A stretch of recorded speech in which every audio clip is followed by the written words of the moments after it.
Lola, baka gusto naman natin isama sina Jenny tsaka sina Emily. Alam niyo, ang hilig din po nila sa storytelling.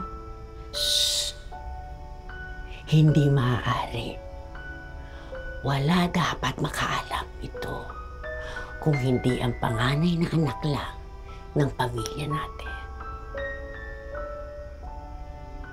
Tahimik, payapa, at masaya ang buhay ni Carmelita sa piling ng kanyang pamilya na pinakamayaman sa buong bayan ng San Alfonso.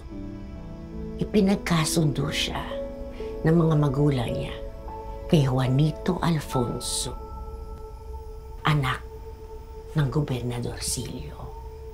Ang pamilya Alfonso ay ang pinakamaimpluwensyang pamilya na namumuno sa buong bayan ng San Alfonso. Nahulog naman ang loob ni na Juanito at ni Carmelita.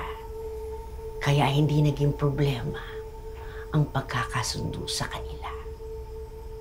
Pero nagbago ang lahat nung pinatay si Juanito sa araw mismo ng kanilang kasal. Walang nakakaalam kung bakit siya pinatay. 1 linggo pa lang ang nakakalipas, nagpakamatay na rin si Carmelita.